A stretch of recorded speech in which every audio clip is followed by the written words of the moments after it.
அனைவருக்கும் வணக்கம். அரசு அதிகாரிகளை உருவாக்கும் நோக்கில் உங்கள் இம்பல்ஸ்.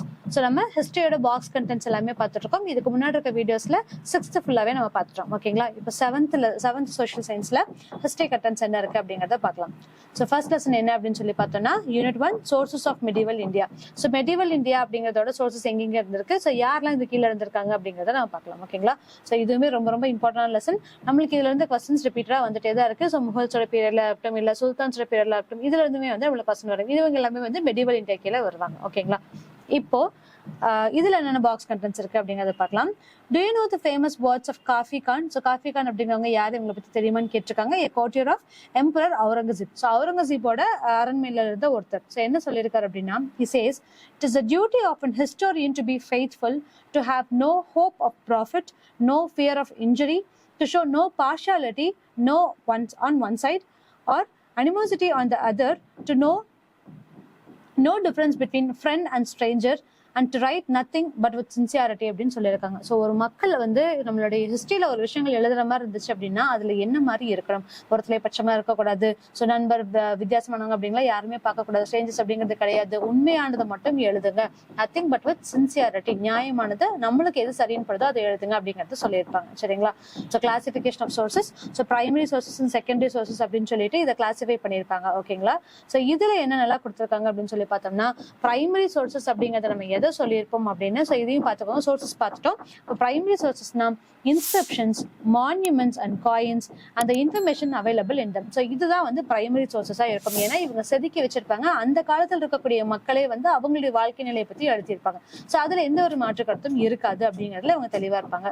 இதை தான் வந்து பிரைமரி சோர்சஸ் அப்படின்னு சொல்றோம். Next one secondary sources. Secondary sources என்னன்னா அதுக்கு அடுத்தது லிட்டரரி ஒர்க்ஸ் எல்லாமே இருக்கும். அப்ப literary works, chronicles, travelogues, biographies and autobiographies, இது வந்து செகண்டரி சோர்சஸ். ஏன் அப்படின்னா இதை வந்து மற்றவங்க அதை பெருமைப்படுத்தி எழுதுறதா இருக்கட்டும், ஒரு மன்னரை பத்தி நம்ம சொல்ற மாதிரி இருந்துச்சு அப்படின்னா அதுல விஷயங்கள் இருக்கும், ஆனா அவங்களோட மெய்கீர்த்திகள் அதிகமா இருக்கும் அப்படிங்கிறதையும் இதுல சொல்லியிருக்கோம். ஓகேங்களா? ஸோ இதெல்லாம் வந்து செகண்டரி சோர்சஸ் கேட்டகரியில் நம்ம வச்சிருக்கோம். ஸோ அடுத்தது ஸோ இன்ஸ்கிரிப்ஷன்ஸ்ல என்னென்ன இன்ஸ்கிரிப்ஷன்ஸ் எல்லாம் முக்கியம் அப்படின்னு சொல்லி பார்த்தோம்னா, ராக் இன்ஸ்கிரிப்ஷன்ஸ், அதாவது பாறை கல்வெட்டுகள் வந்து ரொம்ப முக்கியமான விஷயமா இருக்கும். எந்தெந்த இடங்கள் இருக்கோ அங்க வந்து அவங்க அந்த மக்கள் வாழ்ந்ததுக்கான சான்றுகள் எல்லாமே கொடுத்திருப்பாங்க. அதே மாதிரி காப்பர் பிளேட் இன்ஸ்கிரிப்ஷன் அப்படிங்கிறது இம்பார்ட்டன்ட். இந்த செப்பு பட்டயம் அப்படின்னு சொல்லுவோம். ஸோ காப்பர் பிளேட்ஸ்ல எழுதியிருப்பாங்க. இப்ப இருக்க மாதிரி பாண்ட்ஸ் எல்லாம் இல்லை அப்படிங்கறத நம்ம பார்த்திருக்கோம். அப்போ அங்க எது வந்து அழியாதது அப்படின்னு சொல்லி நினைக்கக்கூடிய விஷயங்களை வந்து ஒரு இன்ஸ்கிரிப்ஷன்ஸ் நம்மளுக்கு கொடுத்திருப்பாங்க, கல்வெட்டுகளா நம்மளுக்கு கொடுத்திருப்பாங்க. So next one, இதுவுமே ரொம்ப ரொம்ப important. Various types of land gifted by the Chola kings are known from the inscription and copper plates are. So இதுல வந்து Chola kings என்னென்ன வந்து முக்கியமா கொடுத்திருக்காங்க அப்படிங்கறத நம்ம பார்க்கலாம். ஓகேங்களா? சோ இவங்க யார் யாருக்கெல்லாம் வந்து தானமா வழங்குனாங்க, அந்த தானமா வழங்கின லேண்டுக்கு என்ன பேர் அப்படிங்கறது இதுல கொடுத்திருக்காங்க. ஓகேங்களா? சோ ஃபர்ஸ்ட் ஒன் வேளாண் வகை. சோ வேளாண் வகை யாருக்காக, இந்த வேளாண் வகை சார்ந்த லேண்ட்ஸ் எல்லாம் யாருக்கு கொடுத்திருப்பாங்க அப்படின்னு பார்த்தா லேண்ட் ஆஃப் நான் பிராமின் ப்ரொப்ரீட்டியர்ஸ். சோ இது ரொம்ப ரொம்ப இம்பார்ட்டன்ட். இதுல இருந்தும் கொஸ்டின்ஸ் இல்லாம இருக்கவே இருக்காது. சரிங்களா? இதோட பேர் என்ன, யாரு கொடுத்திருப்பாங்க அப்படிங்கிறது கொஸ்டின்ஸ் கண்டிப்பா வரும். வேளாண் வகை லேண்ட் ஆஃப் நான் பிராமின் ப்ராப்பர்ட்டிஸ். பிரம்மதேயா அப்படின்னு சொல்றது land gifted to Brahmins. So வேளாண் வகை அப்படிங்கிறது நான் பிராமின்ஸ் கொடுத்திருப்பாங்க, இது வந்து பிராமின்ஸ் கொடுத்திருக்காங்க. சாலபோகா அப்படிங்கிறது land for the maintenance of a school, ஒரு ஸ்கூல் கட்டுறதுக்காக கொடுக்கறது சாலபோகம், சாலபோகா அப்படின்னு சொல்லுவாங்க. ஸோ தேவதானா அப்படிங்கிறது டெம்பிள்ஸ்க்கு கிஃப்டா கொடுத்திருப்பாங்க.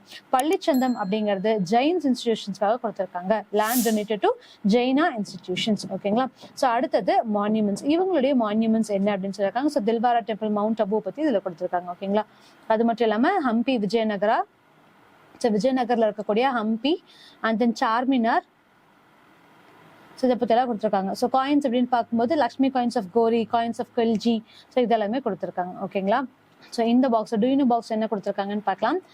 Jital contained 3.6 grains of silver. ஓகேங்களா? ஸோ 3.6 grains வந்து நம்ம என்ன சொல்லுவோம் அப்படின்னா ஜிட்டால் அப்படின்னு சொல்லுவோம். ஓகேங்களா?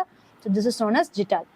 48 jitals were equal to 1 silver danga. So ரெண்டு சொல்லியிருப்பாங்க, ஒன்று டங்கா அப்படின்னு ஒன்று சொல்லியிருப்பாங்க, இன்னொன்று வந்து ஜிடால் அப்படின்னு சொல்லியிருப்பாங்க. ஜிடால் அப்படிங்கிறது 3.6 grains of silver அப்படின்னு சொல்லியிருப்போம். 48 ஜிடால் சேர்ந்தது ஒரு டங்கா அப்படிங்கிறத சொல்லியிருக்காங்க. ஓகேங்களா? So religious literature, secular literatures இதை பத்தி எல்லாம் கொடுத்திருக்காங்க. ஸோ நெக்ஸ்ட் இந்த பாக்ஸ் என்ன கொடுத்திருக்காங்க அப்படின்னு பார்க்கலாம். தபாக்கத், துசுக், தாரிக் ஆர் தாஹிக் அப்படிங்கிறது என்ன அப்படிங்கறத பார்க்கலாம். ஓகேங்களா? ஸோ தபக்கத் அப்படிங்கிறது என்னன்னா is an Arabic word meaning generations or centuries அப்படின்னு சொல்லியிருக்காங்க. ஸோ தபக்கத் அப்படிங்கிறது அடுத்தடுத்த ஜெனரேஷன் அப்படி இல்லைன்னா அடுத்தடுத்த செஞ்சுரிஸை குறிப்பிடப்படுது. ஓகேங்களா?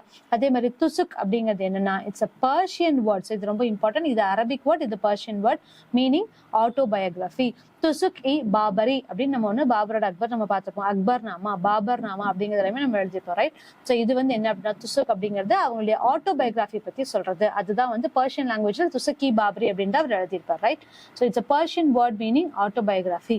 ஸோ தாரிக் ஆர் தாஹிக் அப்படிங்கிறது என்ன அப்படின்னா அகேன் இதுவும் வந்து ஒரு அரபிக் வேர்ட்.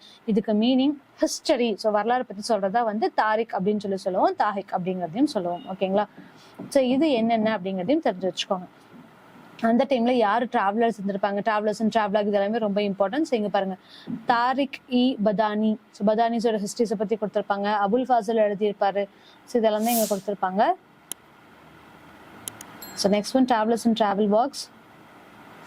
ஸோ அப்ப வந்து யாரு இவங்களுடைய நாட்டுல வந்து தூதுவரா இருந்திருப்பாங்க அப்படின்னு சொல்லி பார்த்தோம்னா இபின் பத்துதா தான் இருந்திருப்பாரு. இந்த இபின் பத்துதா யார் அப்படின்னு சொல்லி பார்த்தோம்னா மொரோக்கோவோட டிராவலரா இருப்பாங்க. சரிங்களா?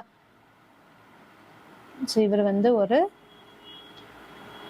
மார்க்கோ போலோவோட வெனிட்டியன் டிராவலர். ஸோ இங்கே கொடுத்துருக்காங்க. So Marco Polo Venetian traveller visited இந்த பாண்டியன் கிங்டம். ஓகேங்களா? ஸோ இவங்க வந்து இந்த பீரியட்ல வந்து இவங்களுக்கு வந்திருப்பாங்க அப்படிங்கிறத நம்ம சொல்லியிருப்பாங்க. ஸோ இபின் பத்துதா பாரசீக ஒரு தூதரா இருந்திருப்பாரு. ஓகேங்களா? ஓகே. ஸோ இதுதான் வந்து இதில் கொடுத்துருப்பாங்க. மற்றபடி இதில் இவங்களுக்கான என்னென்ன பேர், ஸோ இவங்களை யார் வந்து கிங்டமா இருந்திருப்பாங்க, இதில் யார் தலை சிறந்தவராக இருந்திருப்பாரு, அல்பெருனி அப்படிங்கிற ஒருத்தங்க இருந்திருப்பாங்க. ஸோ இவங்களை பற்றின ஒரு இன்ஃபர்மேஷன்ஸ் எல்லாமே இதில் கொடுத்துருப்பாங்க. சரிங்களா? ஸோ இந்த லெசன் வந்து பார்த்துக்கோங்க. ஸோ இதோட இந்த லெசனோட பாக்ஸ் கண்டென்ட் முடிஞ்சது. ஸோ அடுத்த லெசன்ஸ் வந்து நெக்ஸ்ட் வீடியோஸில் பார்க்கலாம். தேங்க்யூ.